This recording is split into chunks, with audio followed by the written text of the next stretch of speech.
She came to tell him they were having twins. She left carrying nothing but the ultrasound photos and a silence that would outlast everything they had built together.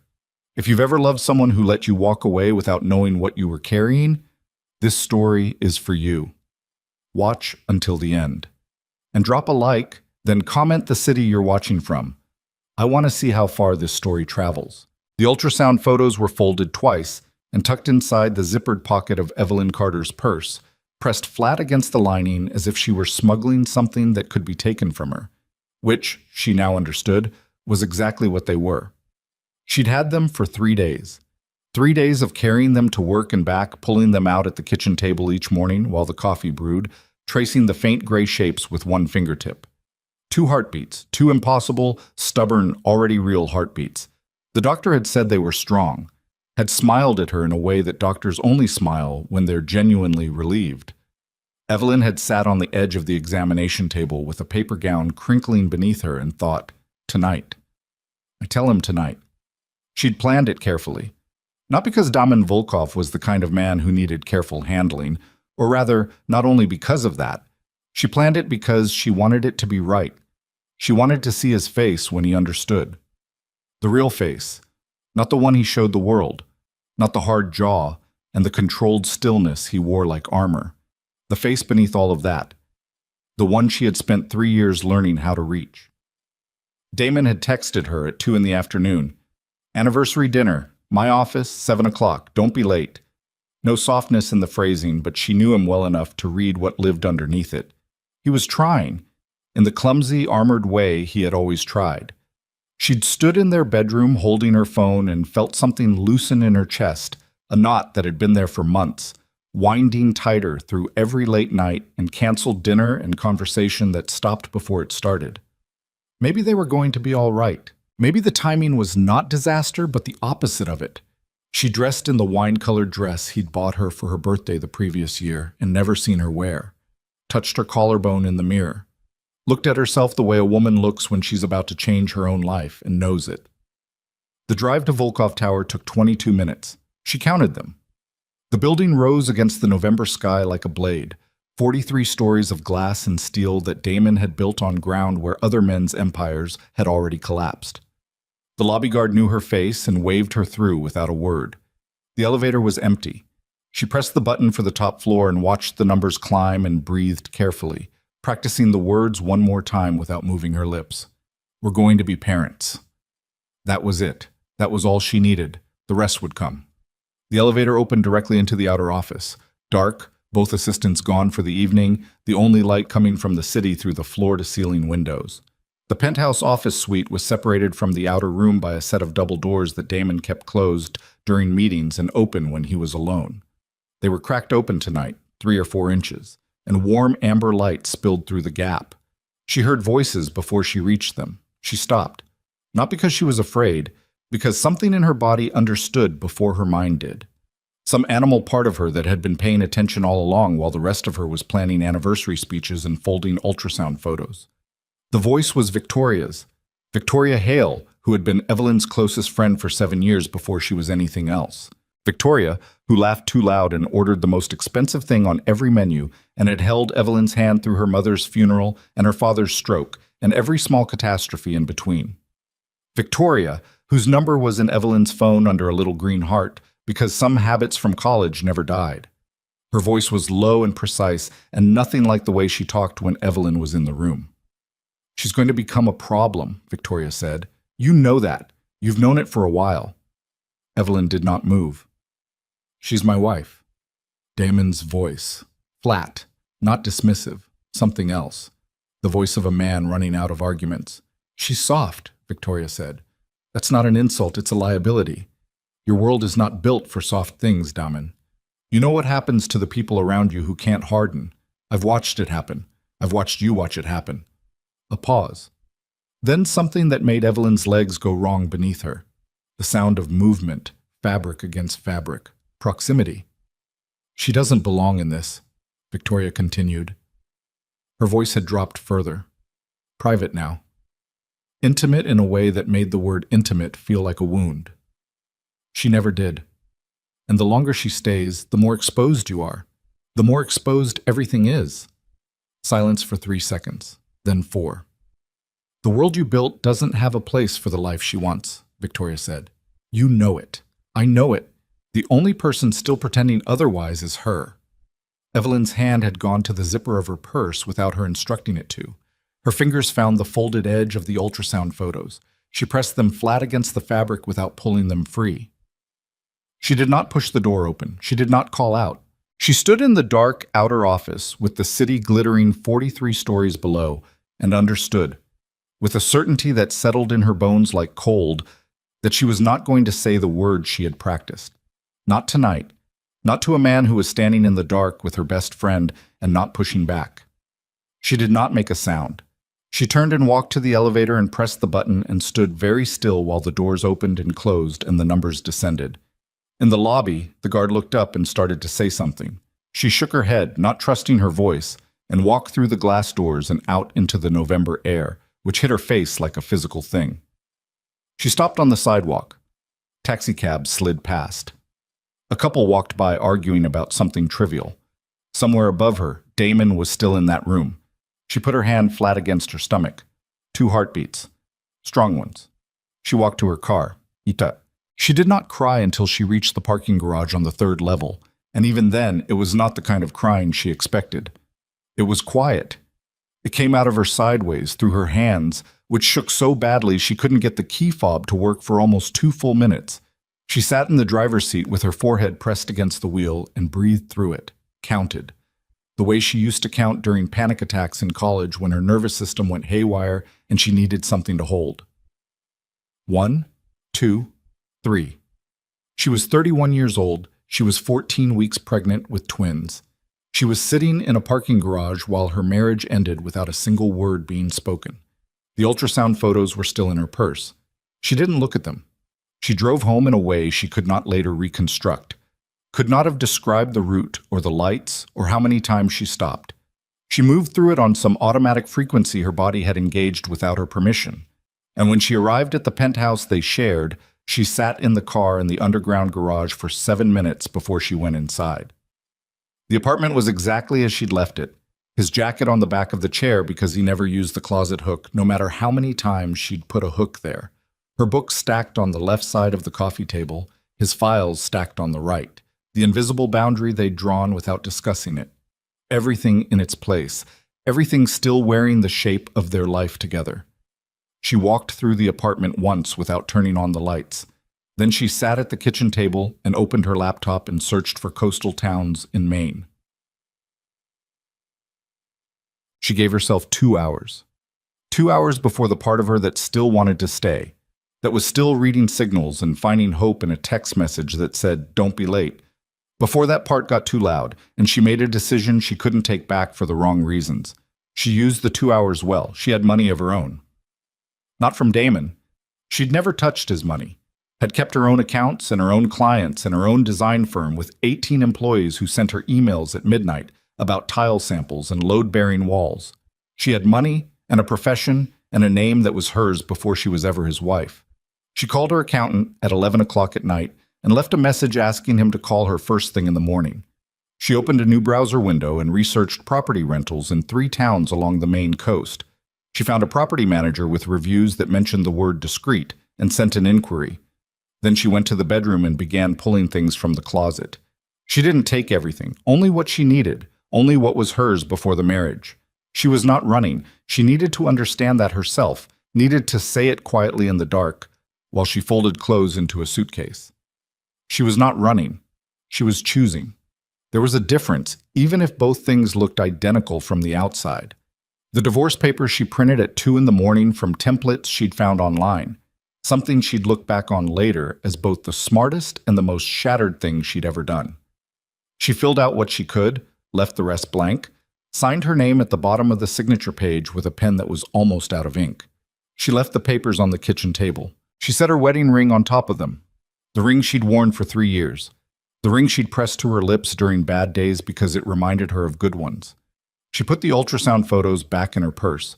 She was not leaving because she had stopped loving him. That was the part that hollowed her out. She walked out of that apartment still loving him, still carrying 2 pieces of him inside her body, and the knowledge of that sat in her chest like a stone that wouldn't dissolve. She left because she finally understood something she should have known years earlier. Love was not armor. Love did not automatically become protection. A man could love you and still fail to protect you from his own blindness, his own pride, his own willingness to stand in a dark room and say nothing while someone else rewrote the story of your marriage. She had listened at that door and heard the verdict. She accepted it. She walked out at 2:47 in the morning, suitcase in one hand and the strap of her purse over her other shoulder, and she did not look back at the apartment. Set. Damon came home at 11:15. He'd stayed later than he intended. Victoria had left an hour earlier. There'd been a conversation he couldn't fully reconstruct afterward, words that hadn't landed the way he meant them, a distance he'd felt between them that he attributed to the vodka and the hour. He rode the elevator to the penthouse with the particular heaviness of a man who has planned something and watched it go sideways without being able to name the exact moment it happened. The apartment was dark. He turned on the entry light and saw the stillness of the place right away. Not the stillness of someone asleep, a different quality. The stillness of something absent. He found the divorce papers at 3:12 in the morning. He stood at the kitchen table and looked at them for a long time without picking them up. The ring sat on top. He recognized it by the way it caught the light. He had chosen it himself, had spent an afternoon with a jeweler who'd shown him 40 options, and Damon had pointed at this one immediately, instinctively, the way he made every decision that mattered, without deliberation, from somewhere below conscious thought. He picked up the ring, set it down, picked up the papers, read the first page, then the second. He moved through them the way he moved through financial documents, systematically, looking for the information that told him what had actually happened, looking for the clause that explained it.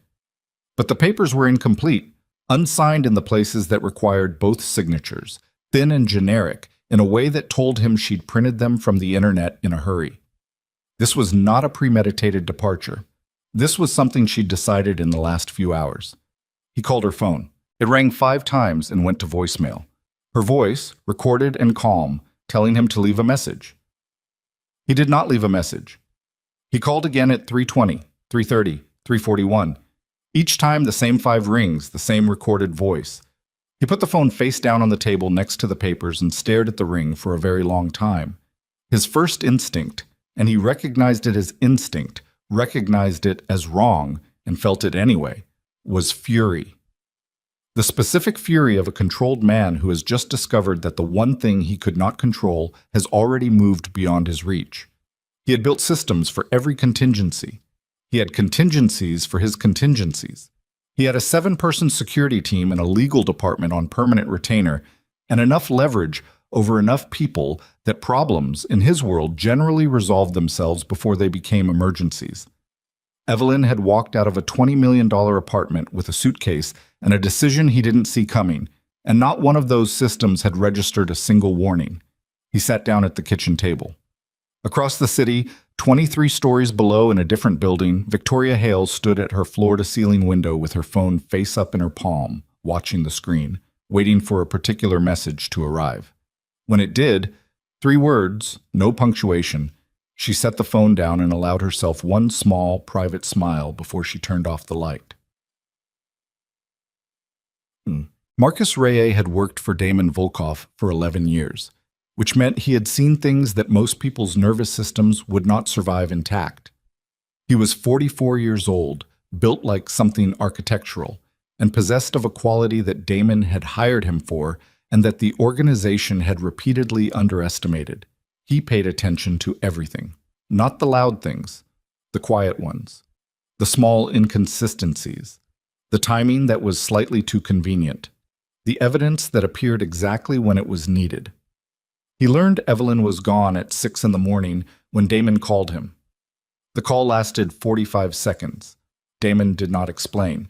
He said, "She's left. I need to know she's safe. Don't bring her back. Don't contact her. Just make sure she's safe." Marcus said, "Understood." He hung up and sat on the edge of his bed for a moment, thinking. Then he called a woman in records who owed him a favor and asked her to pull the penthouse security logs for the previous evening. Entry and exit timestamps, elevator access, the full picture. When the logs arrived 2 hours later, Marcus read through them 3 times. Something about the timestamps was wrong. Victoria Hale had accessed the building at 5:12. Evelyn had accessed the building at 6:48. Evelyn had exited at 7:03. 15 minutes. In 15 minutes, she had come up, discovered something that changed everything, and left. He looked at the timeline and felt the particular discomfort of a man who has just noticed a crack that shouldn't exist in something that was supposed to be solid. He did not know yet what the crack meant. He did not know what it led to, but he noted it with the same care he'd given to every other small, quiet, wrong-feeling thing across 11 years of paying attention. He wrote it down. He kept his mouth shut.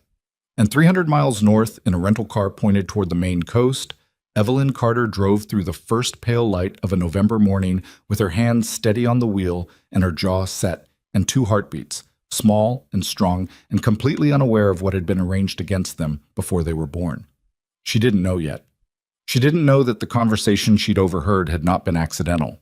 She didn't know that Victoria's access code to Volkov Tower had been issued 6 months before Damon ever introduced them. She didn't know that the divorce papers she'd printed from the internet and left on a kitchen table were about to become a weapon in someone else's much larger plan. She only knew that she was still driving, that outside the window the trees were getting thicker and the towns were getting smaller, and somewhere ahead of her there was a place where no one knew her name. She pressed one hand flat against her stomach. "We're going to be okay," she said quietly to no one, or to both of them, or to herself. The road narrowed. The trees closed in on either side. The city was 100 miles behind her now, and growing smaller by the minute. Somewhere in that city, in a penthouse office that smelled like expensive leather and poor decisions, a man sat alone with a wedding ring in his hand and a version of events that had been very carefully constructed for him, and had no idea yet that everything he believed about the previous night was a lie. The crack in the story was there. Marcus had already found it. Marcus. The question was whether he'd find the rest of it before the people who built the lie finished using it. Marcus Ray did not sleep after the 6 a.m. call. He showered, dressed, made coffee he didn't drink, and sat at his kitchen table with a legal pad and a pen and wrote down everything he knew about the previous night in the order he knew it. Not speculation, not theory. Facts, time-stamped, sequenced. He had been doing this for 11 years, reducing complicated situations to their raw sequence of events, stripping out everything that wasn't verifiable, because in Damon Volkov's world, the distance between what was true and what someone wanted you to believe was true was where people got hurt. The pad filled up fast. Victoria Hale. Building access at 5:12 p.m., cleared by the penthouse elevator code, which was restricted to 6 people. Evelyn was not among the 6. She used her own separate access. Damon. Marcus himself. 3 others with specific operational clearances. Victoria had been added to that list 8 months ago, which was standard. She was a trusted associate. The clearance made sense on its face. But Marcus pulled the original authorization request and stared at it for a long time.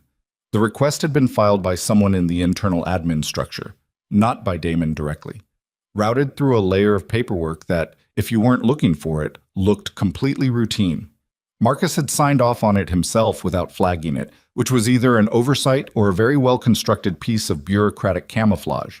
He circled the name of the admin who filed the request, wrote it on the pad, set the pen down and looked at the ceiling. Then he picked up a different phone, not his work phone, not the encrypted line he used for operational communication, and called a woman named Sable who did contract research and asked no questions about why she was being asked. "I need a full background on someone," he said, "the kind you don't find in the licensed databases." Timeline? 48 hours. A pause. "It'll cost." "I know, do it." He gave her the name. He hung up and went to work. Betkeb. Damon did not call Victoria until 10 in the morning. He had spent the hours between 3 and 10 sitting in different rooms of the empty penthouse, moving without destination, the way a person moves when their body needs to do something and their mind has stopped giving useful directions. He sat at his desk. He stood at the window. He went to the kitchen, looked at the coffee machine, and walked back out. He lay down on the bed, her side, he noticed, without meaning to, and stared at the ceiling for 40 minutes without blinking very much. At 9:50, he picked up his phone and scrolled past Evelyn's name without stopping and found Victoria's. She answered on the second ring. "Damon!" Her voice was measured, careful in a way he'd never noticed before, or maybe had noticed and hadn't had a reason to question. "She's gone," he said. "I know, I saw the news. I heard." A beat too long. "I'm sorry. Are you all right?" "No." He didn't dress it up. "I'm not." "Come over. Let me make you coffee. Let's just... Tell me something first." He hadn't planned to say it this way. It came out of him sideways, the way things come out when a man is sleep-deprived and stripped down past his usual architecture of control. "Last night, what you said about her, that she was a liability. Damon, I want you to tell me if you meant it." A pause that was 2 seconds too long. "I meant that I was worried about you. That's all I ever..." Did she know? He heard his own voice change as he said it, heard something in it that he hadn't let out in years, something jagged. "Did Evelyn know you were going to be there?" "Of course not. Smooth, immediate." "She wasn't supposed to come until 7:30, you'd said..." "I said 7 o'clock. Silence. "I sent her a text that said 7, Damon said. "You were there at 5:12. Another pause. Shorter this time. Better controlled. "I came early to set up. I wanted to do something for your anniversary, I thought. I don't need you to set things up for my anniversary. I know that. I know. I just wanted to help. I thought..." "Victoria." His voice went flat. "Stop." She stopped. He listened to her breathe for a moment, and in the breathing he heard something he couldn't name yet. Something compressed, something held back. He filed it away without being able to articulate what it meant and said, "I'll call you later." He hung up before she responded. He sat with the phone in his hand for a long time after that, turning it over, looking at the dark screen. Then he put it face down on the table next to the ring he still hadn't moved. The coastal town of Ardmore, Maine had 940 permanent residents, a harbor that smelled like diesel and brine, a post office that closed at noon on Fridays, and a property management office above the hardware store that was run by a woman named Dale Fitch, who had short gray hair and a handshake like a dock worker, and who had, in 30 years of managing properties along the Maine coast, learned never to ask her renters why they were there. Evelyn arrived at 11:43 in the morning and introduced herself as Evelyn Rhodes, which was her mother's maiden name, and the name she'd decided on somewhere around the New Hampshire border. Dale looked at her. Really looked. The kind of look that takes in more than just the surface. And then handed her the key to a 2-bedroom cottage on Inlet Road without asking for anything beyond the first month's rent and a copy of an ID that she didn't study too closely. "Heat's electric," Dale said. "There's wood stacked on the back porch if you want the fireplace. Grocery store is on Pine, closed Sundays. If you need anything, my number's on the fridge." Evelyn said, "Thank you." Dale said, "Yep," and went back to her desk. The cottage was small and cold when Evelyn unlocked it. Bare floors, furniture that someone had chosen for durability rather than comfort, a kitchen with one of every appliance, and a window above the sink that looked out over a stand of pine trees. She set her suitcase just inside the door and stood in the middle of the main room and breathed. No marble, no floor-to-ceiling windows, no jacket on the back of the wrong chair.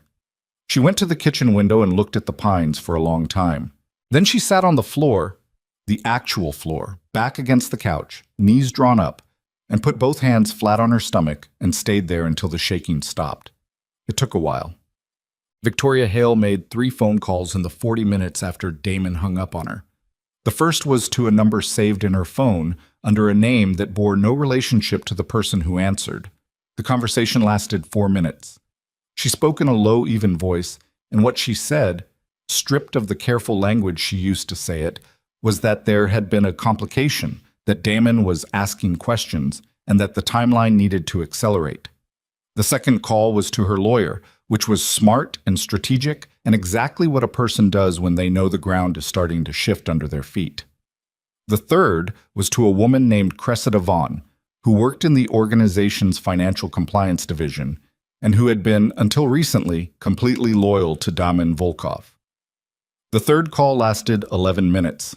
Afterward, Victoria stood at her window for a long time, looking at the city, thinking about angles. She was good at angles, had been since she was 17, and learned that the direct path from where she was to where she wanted to be was rarely the most efficient one. You found the angle, you found the leverage point, you applied pressure where the structure was already weakest, and the thing came down without you ever having to lift anything heavy.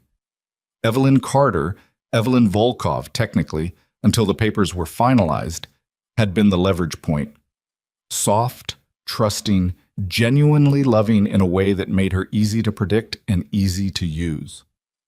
Victoria did not hate Evelyn. She wanted to be clear with herself about that, even in private. This was not about hatred.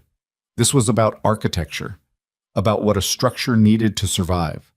Damon's structure needed someone who understood it. Evelyn never had. What Victoria had not anticipated was the questions about the timestamp. That was a problem. Damon's mind worked in straight lines, forward, aggressive, relentless. And when something crossed his straight line, he didn't go around it. He stopped and stared at it until he understood it. She had a narrow window to fill the gap with something credible before the straight line led him somewhere she couldn't control. She picked up her phone and made a fourth call. "I need the additional documentation ready," she said. "The financial records, everything we discussed." "That'll take today." Her voice didn't change. "It needs to be today." Yet, the documentation arrived at Damon's office by courier at 2 in the afternoon, a sealed envelope, no return address. Inside, a USB drive and a handwritten note that said only you should know what she was planning. He stared at the note for a full minute before he opened his laptop and plugged in the drive. What he found, what had been constructed for him to find, was a folder containing 16 files. Bank statements, email threads, a lease agreement for an apartment in Portland, Oregon, signed 6 months ago, a conversation between Evelyn and someone named R. Callahan discussing the terms of a separation, the protection of assets, the timeline for moving. The emails were dated over a period of 4 months. The language was practical and cold in a way that did not sound like Evelyn, but grief does things to a person's credibility as a reader. When you're in it, everything confirms the story you're already afraid is true. Damon read every file. He sat very still while he read them. The Evelyn in these documents had been planning to leave him for months, had been identifying assets, consulting with someone about financial separation, arranging a landing place. The Evelyn in these documents had not been a woman who came to the office to tell her husband they were having children. She had been a woman executing a plan she'd kept completely hidden. He closed the laptop. He picked up his phone and looked at her name for a long time. He did not call. Instead, he sat in his office, in the dark, and let the documents do what they'd been designed to do, which was transform grief into something harder and less complicated. Grief is dangerous because it leaves you open. Betrayal is safer. Betrayal gives you something to push against. By 6 o'clock, Damon Volkov had pushed against it until it became the shape of the truth. He was wrong. He would not know that yet for a long time. But Marcus found the first real crack at 3:17 in the afternoon. He'd been running parallel tracks all day. The security logs on one side, the admin authorization on the other, and in the middle, a growing collection of small things that didn't fit. The building's internal communications log showed a gap of 31 minutes in the elevator activity record between 5:12 and 5:43, a gap that shouldn't exist. The system logged every call automatically. The gaps only appeared when records were manually deleted. He called the building's IT security lead, a careful man named Ose, who answered his personal phone on the first ring and said nothing for a moment when Marcus explained what he was looking at. "That's not a system error," Ose said. "I know it's not a system error. Someone with admin-level access, I know." Marcus kept his voice even.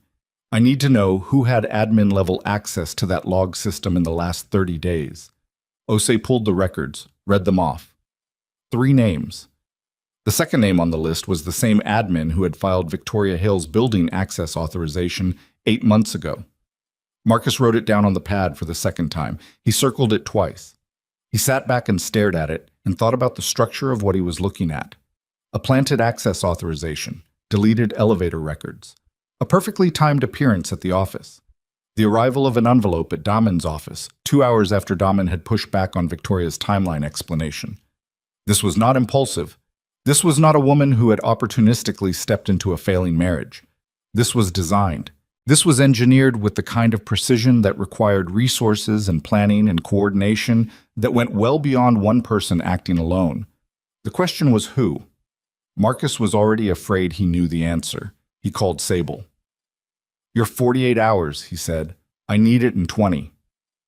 "That's going to cost more." "I know. Do it."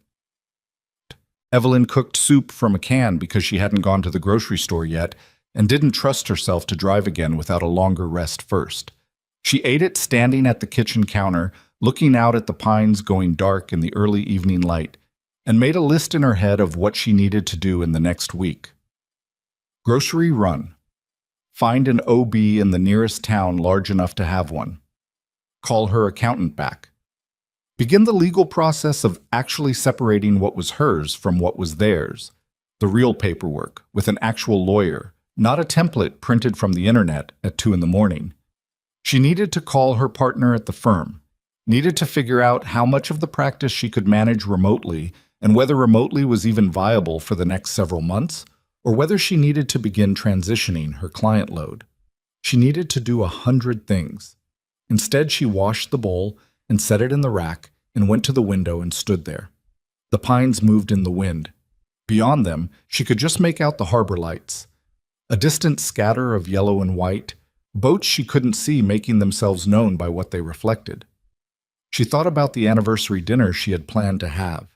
The wine-colored dress, still in her suitcase. The words she'd practiced in the mirror. She thought about the way Damon's face looked when he was asleep, unguarded in a way he never was while conscious, younger seeming, the jaw unclenched and the brow smooth.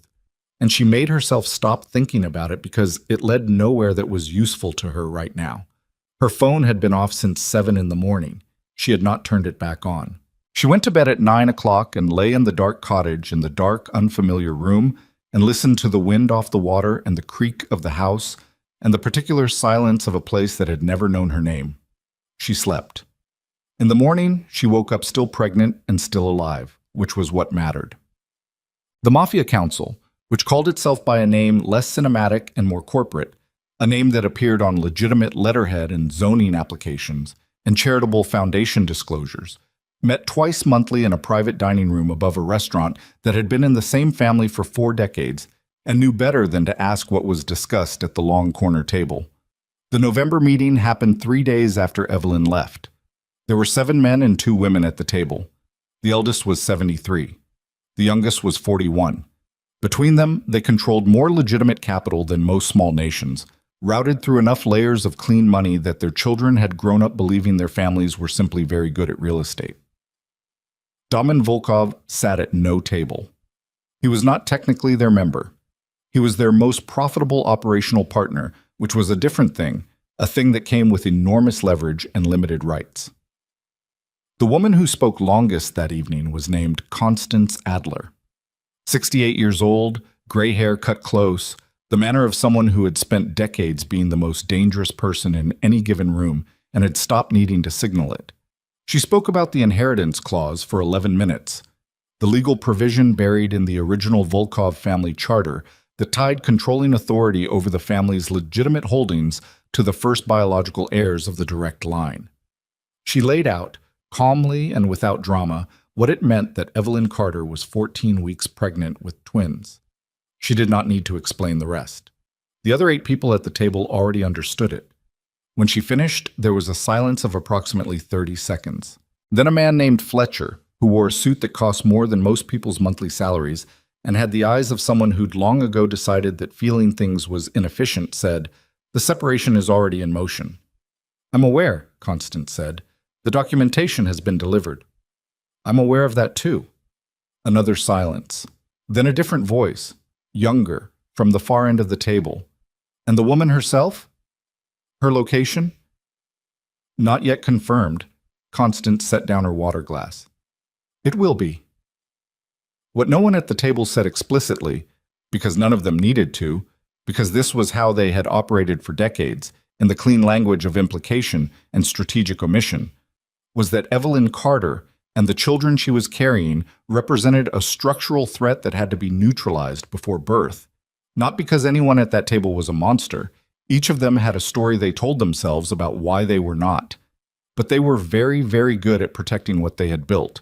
And Evelyn had no idea she was already on a list. Awesome. Marcus got the call from Sable at 11:47 that night. He was still at his desk, had been there since morning, the legal pad now covered on both sides. A second pad started. He answered before the first ring finished. "Tell me," he said. Sable talked for 9 minutes without stopping. She was professional and thorough, and when she was done, Marcus sat very still with the phone against his ear in a room that had gone completely quiet around him. Victoria Hale had no history before the age of 22. Not an unusual history, not a thin history, no history. The identity had been constructed, well constructed, the kind of construction that cost significant money and required inside access to multiple systems, at some point prior to her 22nd birthday. Before that, there was nothing, no school records, no family, no paper trail of any kind that led to an actual person. The name the identity was built around, Sable said. The original? It belonged to a woman who died at 19 months old in 1987, the real Victoria Hale. Whatever your person's name actually is, she took a dead child's identity and built a life on top of it. Marcus said, "Who paid for the construction?" A pause. "That's the part I can't get you in 20 hours. Keep digging." Marcus, a warning in her voice. "Whoever paid for this is not small. The system access required, the depth of the documentation. This isn't one person with resources. This is an organization." "I know," he said. He hung up. He looked at the legal pad. He thought about Evelyn Carter, alone somewhere, carrying children that two different sets of powerful people had already decided the fate of before they were born.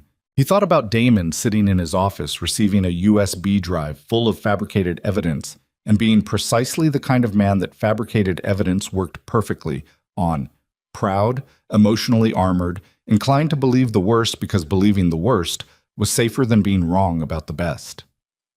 He thought about the crack he'd found in the elevator logs. He thought about the dead child's identity. He thought about the 31 missing minutes. Then he stood up, put on his coat, and drove to Damon's building. It was midnight. Damon was still awake. Marcus could see the light in the office window from the street. He went up without calling ahead, because calling ahead gave a man time to construct his posture, and Marcus needed to see Damon's face when he heard what he was about to say. The elevator opened directly into the penthouse. Damon was at his desk with a glass of something untouched in front of him and the closed laptop to his left. He looked up when Marcus came in and didn't say anything. Marcus sat down across from him without being invited. He put the legal pad on the desk between them. "The woman has no past," he said. "Before 22, she doesn't exist. The identity was built on a dead infant's records." He let that land. The elevator logs from yesterday evening were manually deleted by someone with admin access, the same person who filed her building authorization 8 months ago. A courier delivered a sealed envelope to your office this afternoon containing documentation of Evelyn's supposed plan to leave you. He paused. "Damon, the documentation is fabricated." Damon looked at him. The glass sat untouched between them. "Evelyn didn't plan to leave you," Marcus said. "She came to the office last night to tell you something, and she overheard a conversation that wasn't an accident, and then she left because she thought—" He stopped, recalibrated. "Because you let her think she already had her answer." The silence in the room was enormous. Damon's jaw moved once, like something trying to work its way out, and then went still. "There's more," Marcus said. "I'm not done. But I need you to hear this first, and I need to know you're actually hearing it before I tell you the rest, because the rest is worse." Damon looked at him for a long moment. Then he reached out and picked up the legal pad and began to read, and Marcus watched his face in the lamplight, watched the thing that moved across it as the architecture of the last 48 hours began to come apart in his hands, and thought, "There it is. There's the man under all of it. There he finally is." He gave Damon 4 minutes with the pad. Then he said, "The council knows she's pregnant." Damon looked up. His face had gone to a place Marcus had never seen it go before, past fury, past calculation, into something rawer and more dangerous than either. "How long?" Damon said. His voice was barely audible. "Long enough to plan for it." The glass went off the desk. Not thrown, just knocked, the back of Damon's hand catching it as he stood, and it hit the floor and didn't break, just rolled, the liquid spreading dark across the pale rug. He was already reaching for his phone when Marcus put a hand on his arm. "If you call her," Marcus said, "they'll know we know, and they'll move faster." Damon stopped. His hand was shaking. Marcus had worked for this man for 11 years and had never once seen his hand shake. "Then what?" Damon said. The two words came out stripped of everything. No command in them. No strategy. Just a man who has just understood that the woman he failed to protect is now being hunted by people with the kind of resources that don't lose hunts, and that the clock on finding her before they do has already. Marcus drove north through the night without stopping. He filled the tank in cash at a station outside Portsmouth, bought a coffee he didn't want, and got back in the car before the receipt finished printing. No toll transponder. He'd pulled it from the windshield before leaving the city. No credit cards. His personal phone was in the glove compartment with the battery removed, and a different phone, a prepaid unit he'd bought 6 months ago for reasons he couldn't have articulated at the time, but that felt now like some part of him had been preparing for exactly this, sat in the cup holder with Sable's number already dialed and waiting. The highway thinned out past Portland. Trees replaced the commercial sprawl. The sky above the tree line was the particular dark of deep November. No moon, stars smothered behind cloud cover, and Marcus drove through it with the heater running and the radio off, and his mind doing what it had always done under pressure. Sorting, sequencing, identifying what he knew against what he needed to know, building the architecture of the problem in the dark behind his eyes. He knew Victoria was a planted identity. He knew the council was aware of the pregnancy. He knew the fabricated documentation had been delivered within hours of Damon pushing back on Victoria's story, which meant someone had been monitoring that conversation, which meant the penthouse had surveillance that Damon's own security team hadn't found, which meant the breach was older and deeper than the elevator logs suggested. He knew Evelyn Carter was somewhere on the Maine coast, and that the people who needed her gone before her children were born had not yet confirmed her location. That last part was the only piece of good news, and it was thin. He crossed into Maine at 4:17 in the morning and pulled off at a rest stop outside Kennebunk to look at the property inquiry Sable had traced through Evelyn's email account, the one she'd sent from her laptop the night she left to a property management office in a coastal town called Ardmore. Sable had pulled it from a server backup that took her most of the night to access and had sent it to the prepaid phone in a message that said simply, "Ardmore, Inlet Road, property managed by D. Fitch." Marcus looked at the map. 40 minutes north. He pulled back onto the highway. He arrived in Ardmore at 5:03 a.m. and drove down Inlet Road once without stopping, just to see it. A quiet street. Houses set back from the road, most dark. The kind of neighborhood where people went to bed early and didn't ask about the cars they didn't recognize. The cottage was the fourth on the left. Small, wood-sided, a light on in what he guessed was the kitchen. He sat at the end of the road for a moment. A light on at 5 in the morning meant she wasn't sleeping well, which meant she was scared or sick or both, and either way it was not information he could do anything about from the end of a road in a car she'd never seen. He drove to the only diner in town that opened before 6, ordered coffee and eggs he didn't eat, and waited until 7:15 before driving back to Inlet Road and parking in front of the cottage. He knocked twice. Silence for 20 seconds. Then the sound of movement inside. Careful, quiet movement. The kind of movement a person makes when they're not sure who's at the door and they're not yet ready to find out. "Who is it?" Her voice through the door, steadier than he expected. "Marcus Reye," he said. "I work for Damon. I'm alone. I'm not here to bring you back." A longer silence. "How did you find me?" "Carefully," he said, "and I'm the only one who has. For now." The lock turned. The door opened 4 inches, chain still on, and one of her eyes appeared in the gap. Dark, exhausted, assessing him with the particular focus of a woman who has spent the last several days recalibrating her understanding of who she can trust. "Show me your hands," she said. He held them up, palms out. She looked at them, looked at his face, closed the door, slid the chain off, and opened it. She looked worse than he'd expected and better than she had any right to. She was in a heavy sweater and wool socks, and her hair was pulled back and there were shadows under her eyes that spoke to several nights of inadequate sleep. But her posture was straight and her jaw was set, and when she looked at him across the small kitchen, she looked like someone who had already made her peace with being afraid and was operating through it rather than around it. "Sit down," she said. Not an invitation, a decision. He sat. She remained standing, arms crossed, one hand resting instinctively just below her rib cage. He noticed it and didn't comment. "Tell me why you're here," she said. He told her. All of it, in the same way he'd told Damon.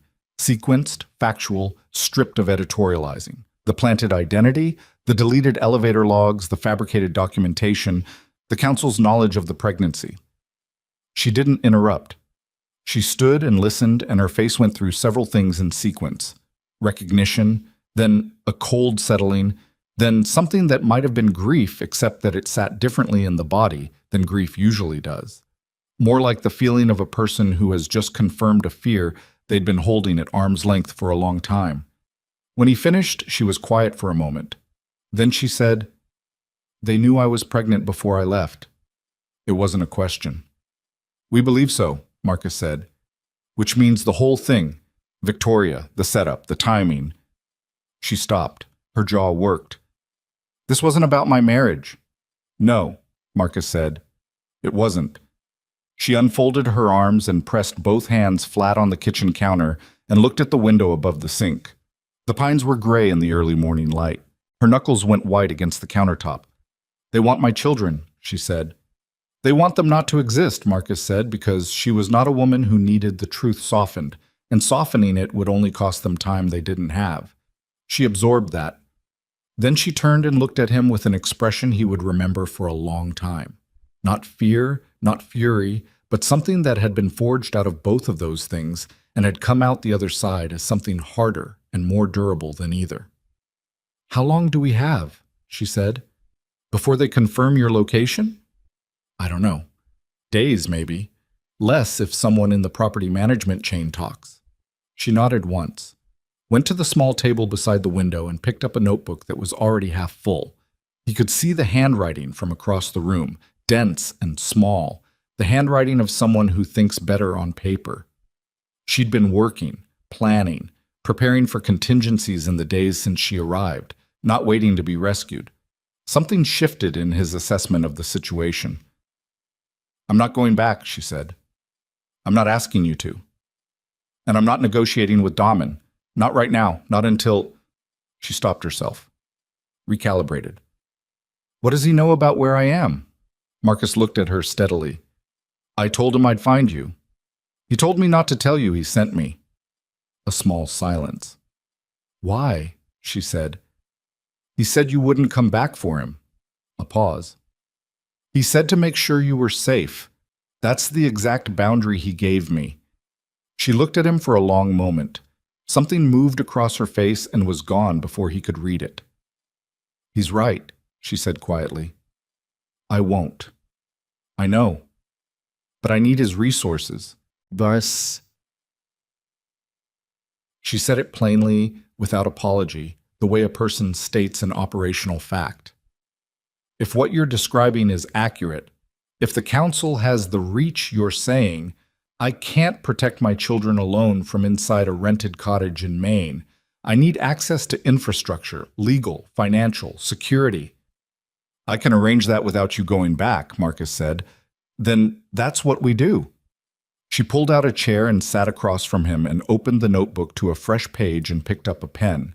And Marcus looked at this woman, 31 years old, alone, pregnant with twins, with the full weight of a powerful criminal organization turned in her direction, and thought that in 11 years of working for the most feared man he'd ever known, he had never once sat across from anyone who scared him the way Evelyn Carter's composure scared him right now.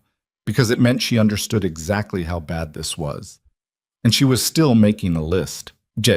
Damon made the call to Victoria at 9 in the morning. He had not slept, had sat in the office for the hours between Marcus's departure and dawn, and then kept sitting because there was nothing else to do that didn't risk tipping his hand.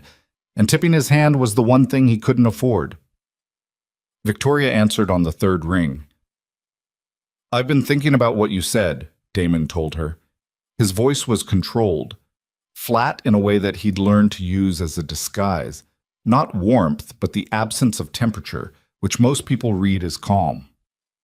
"About the documentation, the financial records." "I know it's a lot to process," Victoria said carefully. "I want to meet, tonight, my office." A beat. "Of course, whatever you need." He hung up. He set the phone on the desk and pressed his fingers against his eyes and breathed through the particular nausea of pretending to believe a lie while knowing the full shape of it. He had done this before in professional contexts, had sat across from men who were stealing from him and smiled and poured them coffee, but he had never done it about Evelyn, had never had to weaponize the stillness he'd spent years building and pointed at something this close to the center of whatever he actually was. He called Cressida Vaughn into his office at 10. She came in with a tablet and a composed expression, 43 years old, brown hair in a low knot, the manner of someone who has been professionally invisible for so long it has become a personality. She sat across from him and crossed her legs and held the tablet on her knee. He watched her. She watched him. "The quarterly compliance audit," he said. "I want an update." She gave him one. 14 minutes of precise financial language. Nothing in her face, nothing in her hands, nothing anywhere that indicated she had made an 11-minute phone call to Victoria Hale 24 hours ago. She was good. He waited until she was almost done. Then he said, conversationally, almost carelessly, "Who did you speak to after I called Victoria yesterday morning?" Her hand stilled on the tablet. 1 full second. 2. "I'm sorry," she said. 11 minutes, Damon said, between 10:43 and 10:54. Who was on the other end? She looked at him. He watched her running options behind her eyes. Denial, misdirection, technical deflection. And watched her discard each one as she read his face and understood that he already knew the answer and was asking to see what she did with the question. She uncrossed her legs, set the tablet on his desk. "I want a lawyer," she said. "You're not under arrest," Damon said. "You can leave any time you want." He paused. "But you'll leave knowing that I'm going to find out everything regardless of whether you help me. The only thing you're deciding right now is which side of that outcome you're on when it's finished." She looked at him for a long time.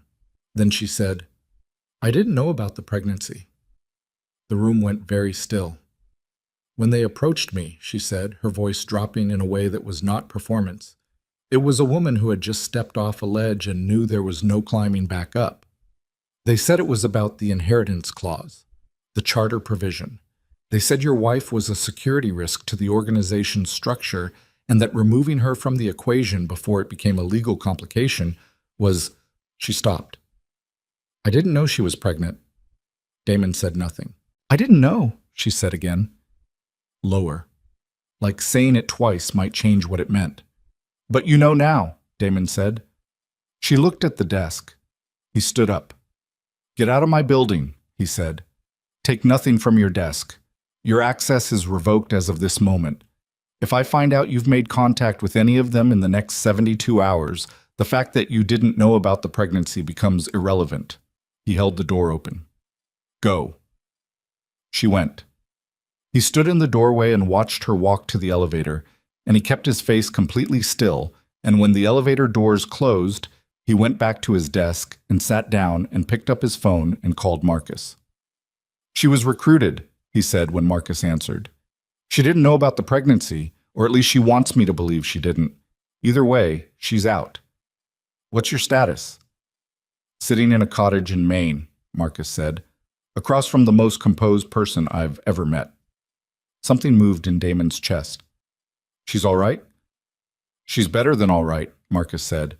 "She's building a plan." A pause. She wants resources, not rescue. Can you work with that?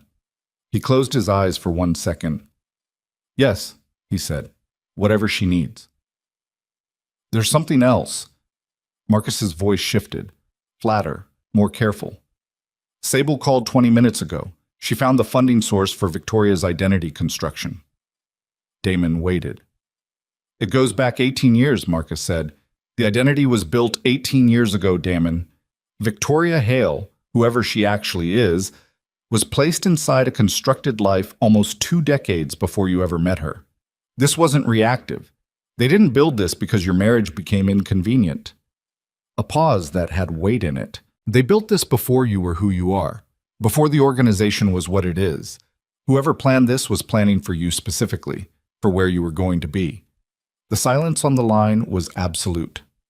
Someone on that council, Marcus said, has been engineering your life for 18 years. Damon sat very still. He thought about the angles of his own history, the partnerships that had come together at the right moment, the rivals who had collapsed at convenient times, the deals that had required exactly the connections he happened to have. He thought about the shape of his own rise, which he had always attributed to intelligence and ruthlessness, and the willingness to move when other men hesitated. He thought about how it looked now, from the outside, like a path someone had built for him to walk down. Which one? He said. The words came out almost inaudible. I'm still pulling threads, Marcus said, but the funding traces through 3 shell entities back to a family trust, established in 1987. A pause. The Adler Family Trust. Constance Adler. 73 years old. Gray hair cut close. The most dangerous person in any room she'd ever been in. The woman who had sat at the council table 3 days ago and spoken for 11 minutes about inheritance clauses and structural threats, and who had done so with the particular calm of someone who already knew how the story ended because she had written the first chapter of it before Damen Volkov was 20 years old. She built you, Marcus said quietly, and now she's trying to erase the one thing she can't control about what she built.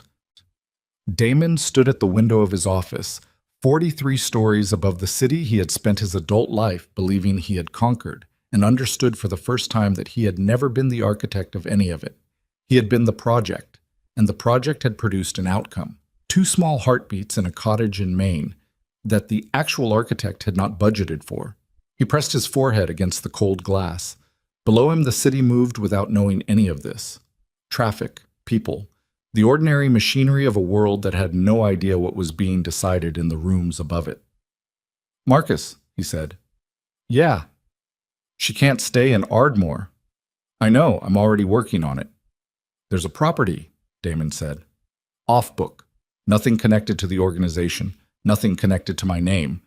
It's held under a trust that predates everything. I bought it 10 years ago and never used it. He paused. It's in Vermont. Mountains. No road access in winter except one. I'll send you the coordinates through the secondary line. Does anyone else know it exists? No one, Damon said. Not even you, until now. A pause. She's going to push back, Marcus said. I know. Another pause. Tell her it's not about me. Tell her it's about the children. She'll make the right call. He was right about that. Marcus looked across the small kitchen table at Evelyn Carter, who had been listening to half a conversation with her eyes fixed on the middle distance and her pen still in her hand, and when he lowered the phone and told her what Damon had said, all of it, the 18 years, the Adler Trust, the Vermont property, she didn't react for a long moment. Then she looked down at the notebook, then at her hands, then at Marcus. How long before they find this address? She said. Best case? 48 hours. Worst case, someone in that property management office makes a call they shouldn't make, and we have less than that. She nodded. She closed the notebook. She stood up and went to the window and looked at the pines for what Marcus understood was the last time.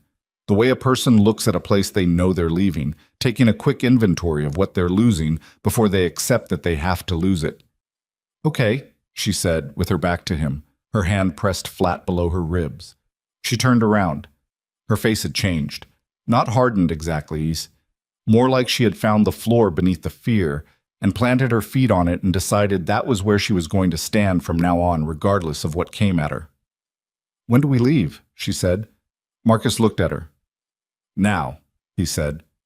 She picked up the notebook and walked to the bedroom to pack, and Marcus stood in the small kitchen of the cold Maine cottage and called the prepaid number and spoke 4 words to the person who answered on the other end.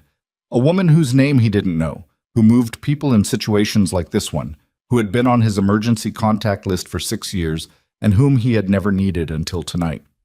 4 words. The woman on the other end said, "Give me 2 hours."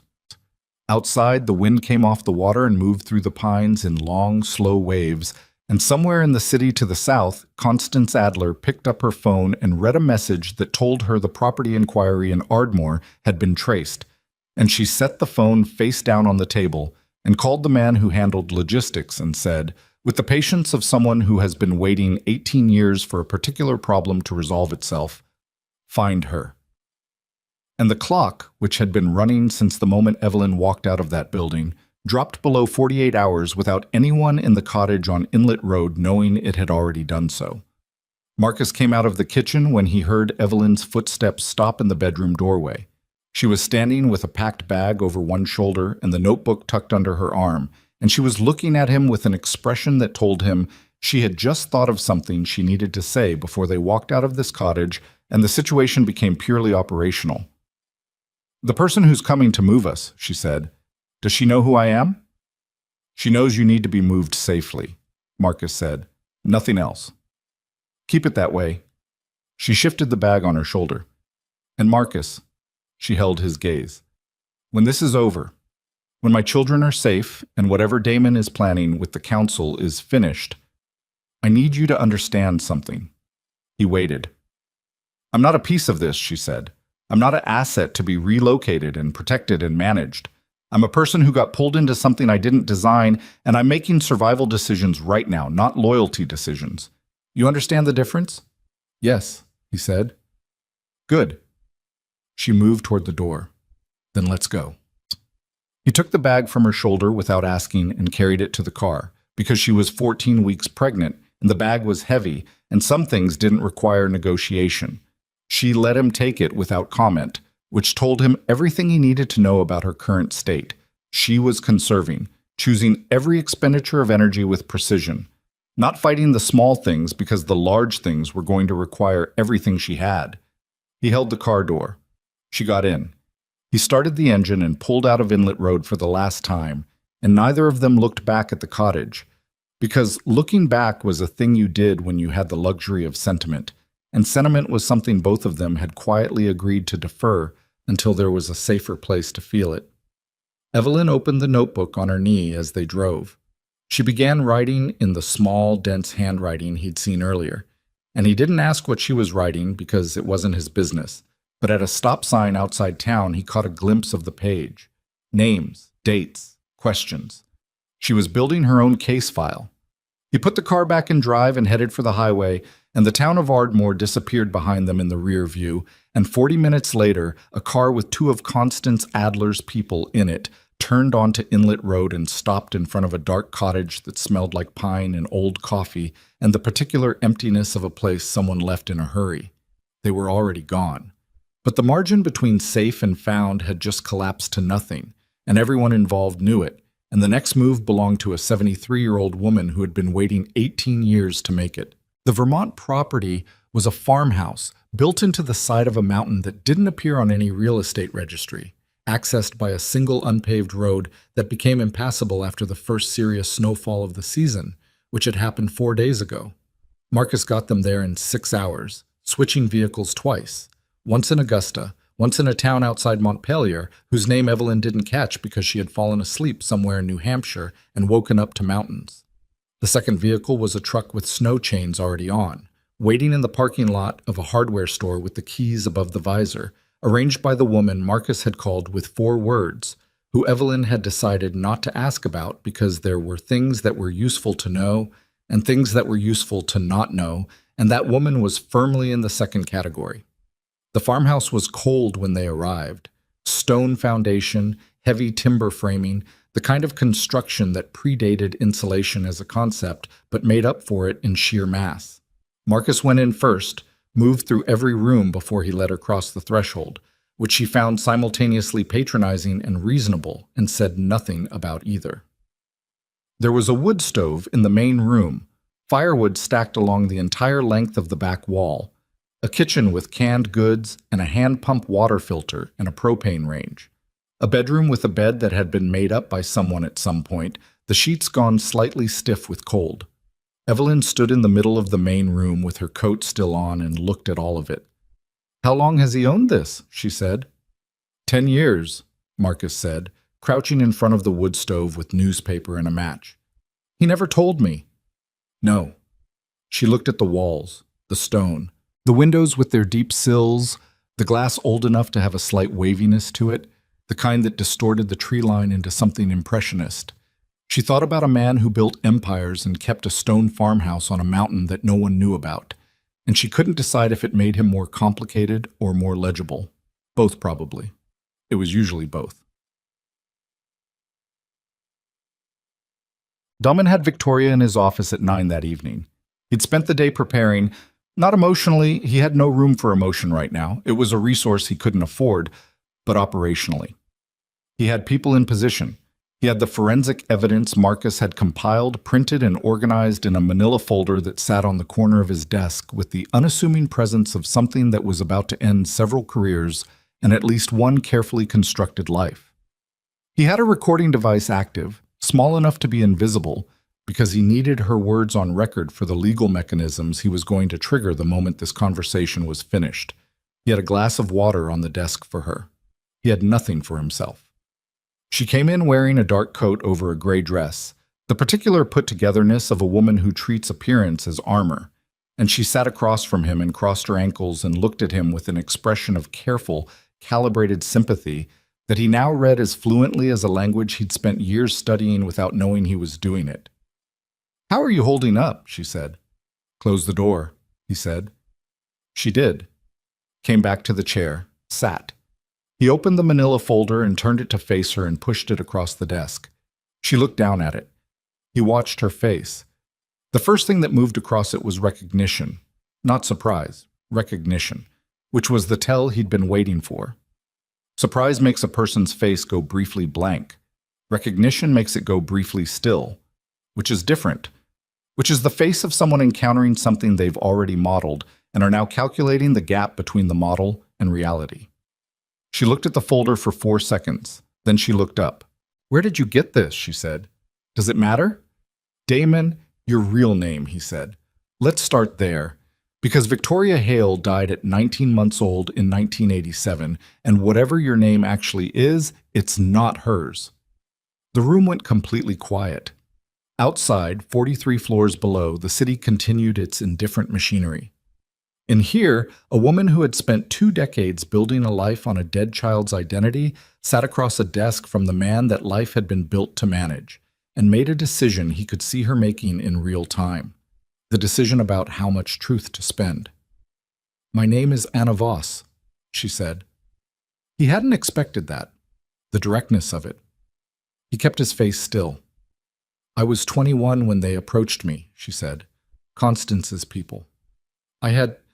I was in a situation. I needed a way out of it, and they offered one, and I was 21 years old, and I took it." She held his gaze without flinching, which he grudgingly noted. "The identity was already built. They had it ready. All I had to do was become her. And insert yourself into my life. Eventually. Yes." A pause. "It took years. They were patient." "What were you told to do?" "Watch," she said. "Report. And when the time came, when you became serious about someone, manage the relationship." "Manage," he repeated. "Make sure it didn't produce heirs." She said it flatly, with the flatness of a person who has decided that if she's falling, she's going to fall all the way rather than grab for things on the way down. Constance had been planning for the inheritance clause for a long time. She needed you functional, productive, profitable. She didn't need you to have biological children who would one day inherit control of assets she'd spent decades positioning herself around. Damon looked at her. "I didn't know Evelyn was pregnant," she said. "I want you to understand that." "You said that already." "Because it's true." Her voice cracked slightly on the last word. The first crack, the first thing in the conversation that felt unmanaged. I was told to end the marriage. I was not told there were children involved. But you did it anyway, he said. The night, the conversation you made sure she'd overhear, the access to my building, the fabricated documentation. Yes, you destroyed my marriage to protect an old woman's financial position. I destroyed your marriage, she said, because I was 21 years old when they got their hooks into me, and I have spent 22 years being someone who doesn't exist. And the only way out of that was through, and I was tired. Her voice had dropped, gone rough. I was so tired, Damon. You don't know what it is to be a fiction for 20 years. He looked at her for a long moment, then he said, You're going to give me everything, every contact, every communication, the full chain between you and Constance. You're going to give it to me tonight, in this room, in enough detail that my lawyers can build a case that takes the council apart before the end of the month. She looked at the folder. And if I do, she said, I can't protect you from all of it, he said, but I can make sure the people who recruited a 21-year-old and handed her a dead child's identity are standing in front of a judge before you are. A long silence. She'll know, Victoria, Anna said quietly. The moment I start talking. She has people everywhere, Damon. Inside your organization, inside the legal system. She's been building this for 18 years and she doesn't lose. She's going to lose tonight, Damon said. He believed it when he said it. He was wrong about the timeline, and the wrongness of it was going to cost him more than he had left to spend. So, the call came to Marcus's prepaid phone at 11:47 p.m. He was in the farmhouse kitchen, sitting across from Evelyn, who had been awake for the last 2 hours running through the legal structure of the inheritance clause on paper. She'd called her lawyer from the farmhouse landline, an old rotary unit that couldn't be traced to anything modern, and had spent 40 minutes on the phone before coming back to the kitchen table with 3 pages of notes and the expression of someone who has just found a structural weakness in the thing that's trying to kill them. He looked at the prepaid screen. Unknown number. But the prefix, a particular sequence he'd set up as a signal years ago with a specific contact, told him who it was before he answered. He answered. He listened for 90 seconds without speaking. Then he said, How many? The voice on the other end said, 4 vehicles, maybe 20 minutes out. Someone talked, Marcus. Someone in the chain between the property manager and the rental agreement. He was already standing. Which road? The only road. He hung up. Evelyn looked at him from across the table. She read his face in about 1 second and said, How long? 20 minutes. Maybe less. She stood up. No hesitation, no visible fear, or rather fear converted so quickly into action that it skipped the visible stage entirely. What do we have? In terms of defense, this building, the wood stove, and whatever's in the truck. He was already moving toward the back of the house. There's a cellar, stone walls, single entrance. The door is 3 inches of solid wood. I'm not going in a cellar, she said. He turned and looked at her. I'm 20 weeks pregnant, she said, not incapacitated. Tell me what needs to be done. He looked at her for exactly 1 second. Then he said, The truck.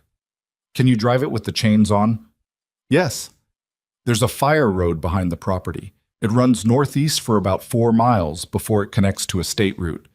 It's rough and it's dark, and with chains you're looking at 30 miles an hour maximum. He held her gaze. You take the truck. You take the notebook. You get to the state route and you drive south until you have cell signal and you call this number. He wrote it on the corner of a page she tore from the notebook. It's a lawyer. She's already been briefed. She knows who you are and she knows what to do. Evelyn looked at the number. What about you? She said. I'm going to make sure they spend enough time on the front of this property that you have time to clear the back. She looked at him. Marcus, go, he said. Please. She took the paper, folded it once, and put it in her coat pocket. Picked up the notebook. Looked at him one more time with an expression that had too many things in it to name quickly, and then she went out the back door into the cold Vermont dark, and he heard the truck door open and close and the engine turn over. He went to the front window, headlights on the road below. 3 sets.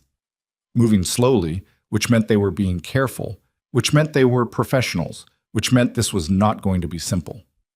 He picked up the wood stove poker from beside the hearth, which was the only thing in the farmhouse that approximated a weapon, and thought about the gap between what he had and what was coming up that road, and permitted himself exactly 1 second of honest acknowledgement that this was bad. Then he went to work. He killed every light in the house, moved to the side window, away from the direct sight line of the road, and watched the vehicles slow at the base of the property. They had cut their headlights. He could see them only as shapes now, dark against the slightly lighter dark of the snow, and he counted. 3 vehicles, multiple figures, organized movement, the kind of organization that came from people who did this regularly and had protocols for it. He heard the truck engine fading to the northeast. She was moving. He needed 4 minutes, maybe 5.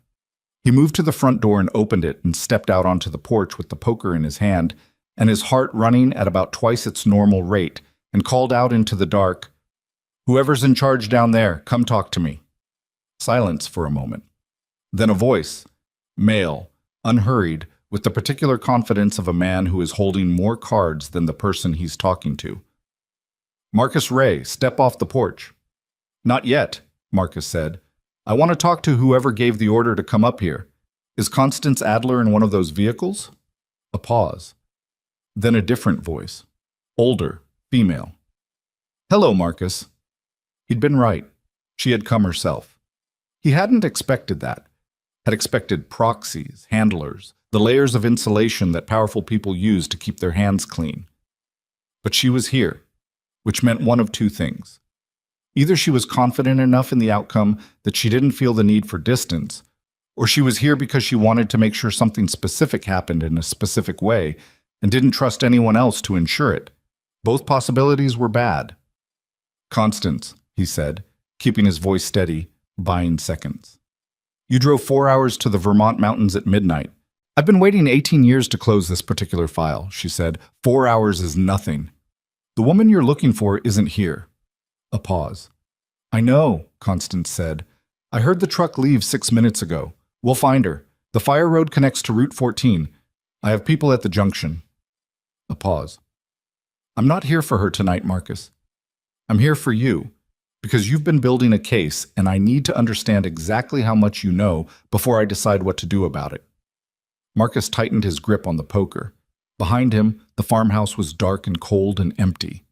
In front of him, somewhere in the darkness at the base of the property, a 73-year-old woman who had engineered 18 years of someone else's life was waiting with the patience of someone who had never once been in a hurry because she'd always controlled the timeline. "Come inside," Marcus said. "Just you." A long silence. Then the sound of a car door, footsteps on the snow-packed path. Constance Adler came up the porch steps alone, which was either a sign of supreme confidence or a test of his, and stepped into the dark farmhouse, and Marcus stepped back to let her pass, and the door closed behind them both, and outside the 3 vehicles sat silent and waiting, and 4 miles to the northeast on a dark fire road. A truck with snow chains ground steadily forward through the trees, and the woman inside it pressed one hand flat against her stomach and kept the other steady on the wheel and did not stop. Evelyn came out of the tree line onto the state route at 12:19 a.m., and her phone found signal at 12:21, and she pulled over on the shoulder with the engine running and the heat blasting and her hand shaking for the first time since she'd left the cottage in Maine. Not from fear, or not only from fear, but from the specific physical exhaustion of a body that has been running on adrenaline and will for 6 hours and has just been told by the state route and the cell signal and the lawyer's number in her coat pocket that it is allowed, briefly, to acknowledge what it has been through. She sat there for 30 seconds, then she dialed. The lawyer answered on the second ring, which meant she'd been waiting, which meant Marcus had prepared this better than she'd understood, and Evelyn said, "This is Evelyn Carter. I need you to file the inheritance declaration tonight. Both children, full legal documentation, everything Marcus briefed you on." "It's after midnight," the lawyer said. "I know what time it is," Evelyn said. "File it. Emergency motion, protective injunction, the works. I need it on record before dawn." A pause. "All right," the lawyer said. "Where are you?" Evelyn looked at the road sign. She read it off. There's a motel 2 miles south, the lawyer said. Check in under the name we discussed. I'll have a courier there by 6 a.m. Thank you. She hung up. She sat on the shoulder of Route 14 with the snow coming down soft and steady outside the windows, coating the truck in a thin white layer that softened every edge. And she thought about Marcus in that farmhouse with Constance Adler. And she thought about Damon in his office 43 stories above a city that didn't know any of this was happening. And she thought about two heartbeats, still strong, still stubborn, still completely unaware of the machinery that had been arranged against them before they existed. She put the truck in drive. 2 miles south, the motel sign came out of the snow like a dim orange promise, and she pulled in and paid cash at the desk and went to the room and sat on the edge of the bed without taking her coat off and picked up the room phone and dialed a number she had not dialed in 3 weeks. It rang twice. He answered immediately. She knew he would. Evelyn? His voice. Raw in a way she had never once heard it before, stripped of every layer, just the sound of a man who has been waiting for something and has just had it arrive and doesn't know yet what it costs. She pressed her lips together. I'm safe, she said. The children are safe. A silence on the line that was not empty, that was full of everything neither of them could say yet. All the distance and damage and the terrible specific grief of two people who had failed each other in different ways and were still, somehow, on the phone together at 12:30 in the morning. Marcus is with Constance, she said. I don't know what's happening there. I'll find out, he said. Immediate. Operational. The part of him that knew how to handle crisis, which was every part of him, but underneath it, she could hear the other thing. The thing that had no tactical application. Are you hurt? No. Are they? They're fine, she said. They're strong. Another silence. Damon. She said his name carefully, like something she was picking up after a long time in a place she'd left it. Whatever happens next, with the council, with the legal filings, with all of it, I need you to understand something. Tell me, he said. I'm not doing this for you, she said. I'm doing this for them. You understand? Yes, he said. But she stopped, started again. But when it's over, when they're safe and this is finished and there's nothing left to survive, I need you to be there. Not the organization, not the infrastructure, you. A pause. Can you do that? The silence this time was the longest. Yes, he said, and then quieter. Evelyn, I'm sorry. She closed her eyes. I know, she said. She set the phone back in the cradle without saying goodbye, because goodbye was a door and she wasn't ready to open any more doors tonight. And she lay back on the bed with her coat still on and her hand flat on her stomach and listened to the snow come down outside the window, soft and indifferent, and covering everything. And in the farmhouse on the mountain 4 miles north, Marcus Reyes sat across from Constance Adler in the dark and looked at the woman who had built 18 years of someone else's life and said, I want you to hear something, and pressed play on the recording he'd made of Anna Voss in Damon's office, and watched Constance Adler's face in the dim light of the wood stove as she heard her own operation described in precise detail by the woman she'd trusted to run it, and watched the confidence go out of her face like a light being switched off in an empty room. She was still for a long moment after the recording ended. The wood stove ticked, snow pressed against the windows. Outside, her people waited with the patience of professionals who were paid not to ask questions. Then Constance said, That's inadmissible. In a criminal court, maybe, Marcus said, in front of the council's own oversight committee, the one you've been suppressing for 6 years, it's enough to open an investigation, and an investigation is all I need. He leaned forward. Because once it opens, the shell entities come apart. The Adler family trust comes apart. 18 years of documented manipulation of a council partner comes apart. And you know what's left when all of that comes apart, Constance? She looked at him. Nothing, he said. You're left with nothing. She sat with that. He watched her absorb it. Watched the calculation run behind her eyes. The same calculation she'd been running for 18 years, angles and leverage and the geometry of power.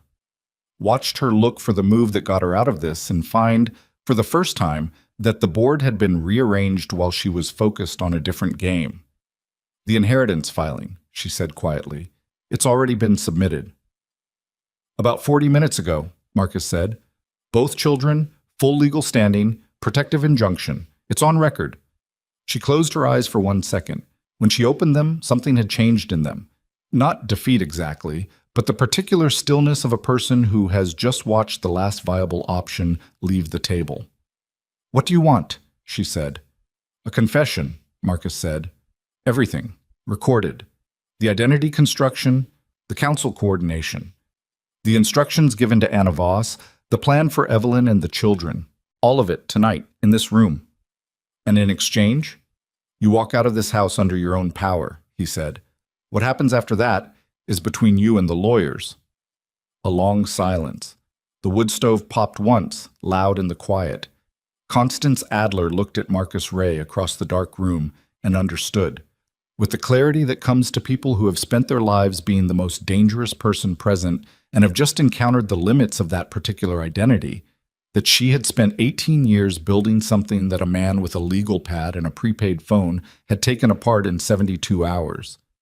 Not because he was smarter than her, because he had been paying attention to the right things. She straightened in her chair. "Start the recording," she said. Marcus reached into his coat pocket and pressed the button on the second device, the one he hadn't told her about, the one that had been running since she walked through the door, and said nothing, because she was already talking, and the snow kept falling outside, and 4 miles south on Route 14 in a motel room with orange light seeping under the door, Evelyn Carter finally closed her eyes and slept. The confession ran for 2 hours and 14 minutes. Marcus sat across from Constance Adler in the dark farmhouse and let her talk, only interrupting when she used language that obscured rather than clarified, when she reached for the comfortable abstractions that powerful people use to describe the harm they've done in terms that keep it at a safe distance. When she said manage the situation, he said, "You mean you arranged for a pregnant woman to be driven from her home?" When she said structural necessities, he said, "You mean the council voted to erase 2 children before they were born?" He made her use the plain words each time, because the plain words were what the recording needed, and because he was, underneath his professional stillness, genuinely furious in a way he had not allowed himself to feel until now. She used the plain words. All of them. By the end, she looked older than she had when she walked in. Not physically diminished, Constance Adler was not a woman who diminished easily, but emptied out in some fundamental way, like a building that is still structurally intact but has had everything that made it habitable removed. She sat with her hands folded on her knees and her spine straight, and her face composed into something that was not quite dignity, but was the closest thing to it that remained available to her. When she finished, Marcus stopped the recording. He looked at her. "The people outside," he said. "Tell them to go home." She took out her phone and made a call that lasted 12 seconds. Outside, he heard engines turn over, the crunch of tires on snow. The headlights swept across the farmhouse windows and then diminished and then were gone, and the mountain went quiet around them in the particular way that mountains go quiet in winter, which is completely and without apology. "The Oversight Committee," Marcus said. "You said you've been suppressing it for 6 years." "Yes." "Who chairs it?" She gave him a name. He wrote it on the back of his hand because he'd left the legal pad in the car. "Call them tomorrow morning," he said. "Before your lawyers, before anyone else. You call the chair of the Oversight Committee and you tell them you're prepared to cooperate fully." She looked at him. "You understand what that means for me?" "Yes," he said. "Do you understand what you did to an innocent woman and 2 children who weren't born yet?" A silence. "Call the chair," he said. "First thing tomorrow." She stood, picked up her coat from the back of the chair, buttoned it slowly, each button deliberate. The movements of a woman performing a kind of dignity she no longer had full claim to, but was going to perform anyway because it was all she had left. At the door, she stopped.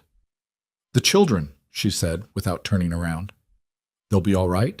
Marcus looked at her back. "That was never your question to ask," he said.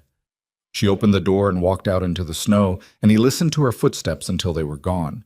Then he sat alone in the dark farmhouse for a long time, in the warmth of the wood stove, and let his hands stop shaking before he picked up the prepaid phone and made the calls that needed to be made.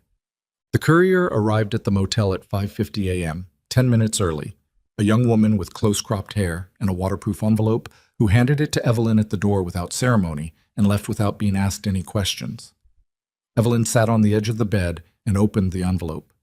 The inheritance declaration, filed at 1:17 a.m., time-stamped and court-registered, both children named as legal heirs to the Volkov family charter holdings with full protective status under 3 separate legal mechanisms that her lawyer had assembled in the space of 4 hours, which told Evelyn something about how long the lawyer had been preparing for this call, even before it came. She read every page. James and Clara Volkov, named before they were born, before she had decided on those names, before anything was settled or safe or even survivable. She had given them their names on paper in the middle of the night in a motel room in Vermont while snow came down outside. And something about the plainness of it, the complete lack of ceremony, the fluorescent bathroom light and the scratchy motel bedspread and the legal language that was the opposite of beautiful, made it feel more real than anything else that had happened in the last 3 weeks. She set the papers down. She pressed both hands flat on her stomach. "James?" she said quietly to the room. "Clara." The first time she'd said the names out loud. She sat with that for a while. Damon drove to Vermont himself. Marcus had called him at 4 a.m. with the full account.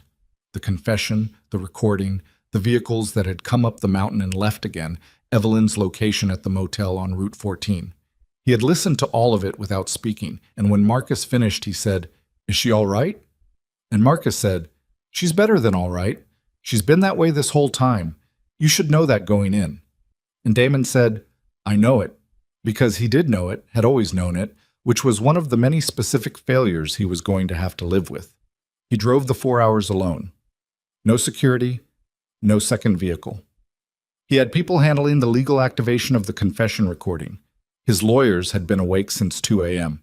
The oversight committee chair had received an encrypted file by 3, and by the time Damon crossed into Vermont, the machinery of Constance Adler's unraveling was already running without him, which was fine, which was correct. He had spent enough of his life being the center of the machinery. He pulled into the motel lot at 8:43 in the morning. He sat in the car. He looked at the row of doors, plain wood, each with a number. The motel, the kind of place that existed purely as a functional object with no pretension toward anything else, and found the number Marcus had given him and sat looking at it. He had prepared nothing to say. He had learned in the last 72 hours that preparation was not the resource the situation required. He got out of the car. He knocked. The door opened after a moment, and Evelyn stood in the frame, in the same coat she'd been wearing when she left Ardmore, her hair down, the legal papers visible on the bed behind her, and she looked at him with an expression that was complicated in a way he did not try to simplify. He looked at her. He looked at the visible change in her, the way 20 weeks of pregnancy had altered the architecture of her, something he had not been present for and could not reclaim, and the specific grief of that, the precise shape of what his absence had cost him, hit him somewhere below the sternum and stayed there. "You drove yourself," she said. "Yes." "No security?" "No." She looked past him at the empty lot, the single car, the snow-covered highway beyond. Then she stepped back from the door. He came inside. They sat at the small table by the window, 2 chairs, a lamp, the kind of furniture that motel rooms provide as an acknowledgement that people sometimes need to sit across from each other. Outside, the snow had stopped. The morning was gray and very still. A plow went by on the highway, its yellow light blinking slow and indifferent. He told her everything. Not a summary, not the version edited for operational efficiency. Everything, in order, beginning with the morning she left and ending with Constance Adler's footsteps in the snow.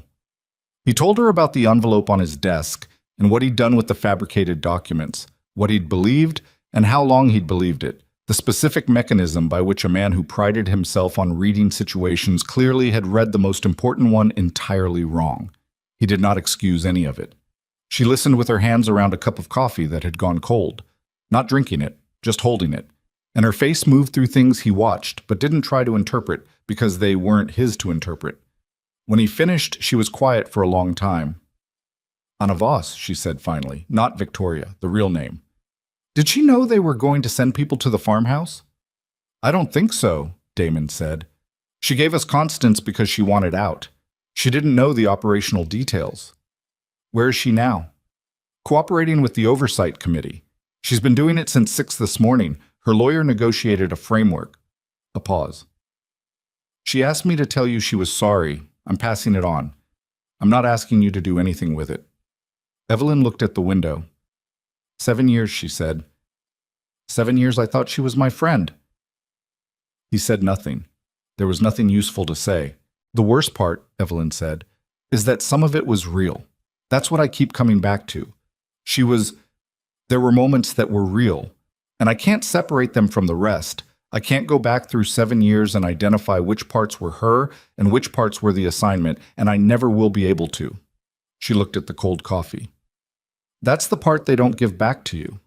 He looked at her hands on the cup. I know.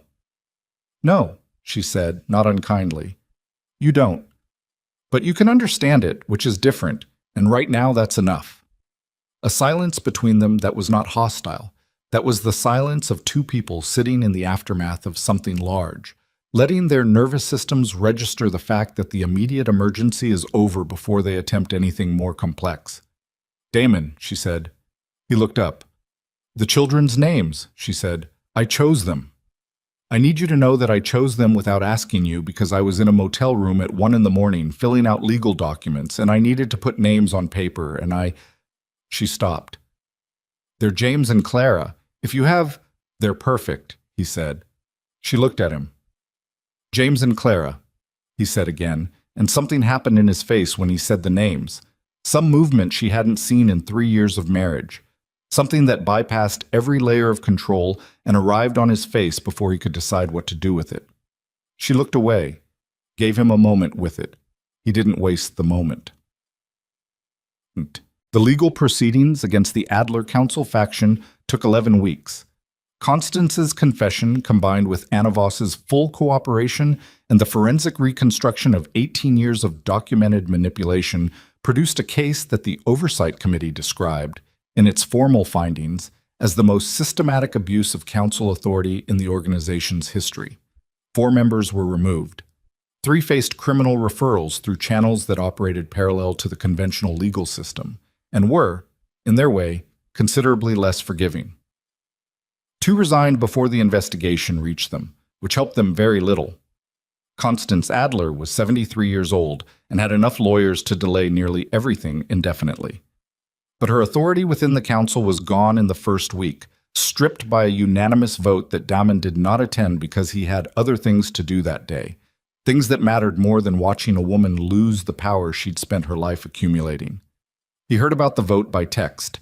He read the text and put the phone in his pocket and went back to what he was doing, which was assembling flat-pack furniture in a nursery in a house in a small coastal town south of Portland that Evelyn had chosen because it had a school she liked within walking distance and a harbor she could see from the kitchen window. He had not suggested the town. She had found it herself. He had asked if he could come. She had said, "You can help with the furniture," which was, he understood, the most precise and honest answer she could have given him. And he accepted it as such and drove up the following weekend with tools he'd actually bought himself at a hardware store, which was the first time in his adult life he had personally purchased tools from a hardware store. And the normalcy of that small transaction had hit him somewhere undefended on the drive up. He was bad at the furniture. She found this funnier than she expected to. He found that her laughing at him was something he would have rearranged entire structures of power to produce, which was information about himself that he sat with quietly while he wrestled with the flat-pack instructions, and she sat in the doorway of the nursery with her feet up and told him he was holding the diagram upside down. He was. James and Clara Volkov were born in February, 6 weeks ahead of schedule, in a hospital 20 minutes from the coastal house, in a delivery that the attending physician later described in her notes as complicated and in which Evelyn would later describe, to the 3 people she told about it, as the most terrifying 4 hours of her life. Damon was beside her for all 4 hours. He did not leave the room, did not step out when things became difficult and frightening in the way that deliveries sometimes do. When monitors alarmed and voices sharpened and the quality of the air in the room changed in that specific way that tells everyone present that the situation has moved from difficult into something with more serious stakes. He stayed beside her and held her hand and said very little, because there was very little to say, and the little he said was her name. Once, when she looked at him with an expression that was past fear and into something more fundamental than fear, and he said her name the way you say something you are not willing to lose. She heard it. She held on to it. Clara came first, small and furious, announcing herself to the world with a sound that was disproportionate to her size. James followed 4 minutes later, quieter, which the nurses said meant nothing, but which turned out, over the following months, to be a reasonable preview of his general approach to existence. Damon held Clara first because Evelyn told him to, because the nurse placed Clara in his direction and Evelyn said, "Go ahead," in a voice that was destroyed with exhaustion and meant it entirely. He stood at the side of the room with his daughter in his arms and looked at her, really looked, with the concentrated attention he usually reserved for situations that required strategy, but this required nothing except looking, and something in him that had been structured and armored and controlled for as long as he could remember came apart quietly and without drama, the way things come apart when they're finally allowed to. He did not cry, but it was close. Evelyn watched him from the bed. She watched his face with Clara in his arms and thought about the man she'd married and the man who'd failed her and the man who'd driven to a motel in Vermont alone with nothing prepared to say, and understood that these were all the same man, which was not an excuse for any of it, but was a true thing. And true things mattered to her more than comfortable ones. She didn't say anything. She just watched. And when he brought Clara to her and stood at the bedside and looked at the two of them together, he said, "Thank you," which was not adequate and which he knew was not adequate and which he said anyway because it was the truest thing available. She looked up at him. "Sit down," she said. He sat. The months after the birth moved differently than the months before. Damon stayed in the coastal town. Not in the house. Evelyn had been clear about that, had a separate apartment 3 streets over that he used as a base, which was not what he wanted and was exactly what the situation required, and he knew the difference and honored it. He was at the house every morning by 7. He learned the particular language of 2 infants, Clara's specific cry that meant hunger versus the one that meant discomfort, James's habit of going suddenly silent before he escalated, the way they both settled when held a certain way that took him 2 weeks to figure out, and felt when he finally got it right, like solving something that mattered. He woke at midnight feedings. He drove to the pharmacy at 2 in the morning when they ran out of things. He sat on the floor of the nursery at 3 a.m. with James on his chest and Clara asleep in the crib and the monitor glowing green in the corner, and thought about 18 years of a path that had been built for him and wondered how much of his life was actually his, and decided, sitting there in the dark with his son's weight against his sternum, that the answer to that question mattered less than what he did from here. He restructured the organization over the following months in ways that would have been unrecognizable to the man who'd built it, not dismantled. The legitimate holdings were real and employed real people and generated real livelihoods, and dismantling them would have been its own kind of damage, but restructured, separated from the darker architecture that had always provided its foundation, a process that was slow and complicated, and that his remaining people approached with varying degrees of enthusiasm, and that he pursued with a consistency that surprised even Marcus. Marcus visited the coastal town occasionally. He and Evelyn had developed, over the course of everything, a respect for each other that neither of them commented on because it existed in the space where words would have made it smaller. He would sit at her kitchen table and drink her coffee and update her on the proceedings, and she would listen and ask precise questions, and when he left, she would stand at the kitchen window and watch his car until it turned the corner. She was rebuilding the design firm remotely, had told her partner the minimum necessary and received, to her relief, the minimum necessary in response. Not a flood of concern and questions, but a quiet, practical conversation about transitioning client loads and adjusting timelines, which was exactly what she needed from a professional relationship and exactly what she got. Her days had a shape now. Not the shape of her old life, not the shape of the 3 weeks of survival that had preceded this. A new shape, built from smaller materials, fitted together one ordinary day at a time. One morning in October, when the twins were 8 months old and Clara had just pulled herself upright for the first time against the coffee table and stood there with an expression of profound personal satisfaction, before sitting down hard on the rug, Damon was sitting on the floor nearby and caught her on the second attempt and looked up and found Evelyn watching from the doorway. She was leaning against the frame with her arms crossed and her coffee in one hand and the morning light behind her, and she was looking at him and Clara with an expression he didn't try to name because naming it felt like something that could make it go away. He looked at her. She looked at him. Clara made a sound of renewed determination and grabbed the coffee table and pulled herself up again. "She's going to be a problem," Evelyn said. "Yeah," Damon said, watching his daughter. "She is." A pause. "You're staying for dinner?" Evelyn said. He looked up. She was still in the doorway. Her expression hadn't changed. She was asking a question that was also several other questions, layered underneath the practical one, and he understood all of them and answered the one she'd said out loud. "If you want me to," he said. She looked at him for a long moment. Then she pushed off the doorframe and went back to the kitchen, and he heard the sound of the refrigerator, the particular percussion of someone beginning to cook a meal, and he sat on the floor between his two children and understood that this was not forgiveness. Not yet. Maybe not for a long time, but it was a door she'd left open, and for the first time in his life, Damon Volkov understood the difference between a door that was open and a door that was his to walk through. Understood that open was not the same as offered, that presence was not the same as permission, and that the only way to earn the distance between where he was and where he wanted to be was to stop calculating it and start crossing it, one dinner at a time, one morning at 7, one midnight feeding in a dark room with a sleeping child on his chest, and the monitor glowing green and the sound of the sea, faint and steady, coming through the window. James made a small sound in his sleep. Damon put his hand gently on his son's back. The house was quiet. Outside, the October light moved through the kitchen window and across the floor and touched everything it reached without asking for anything in return. And in the kitchen, Evelyn Carter stood at the stove in a coastal town she had chosen for herself and cooked a meal she had not been asked to cook.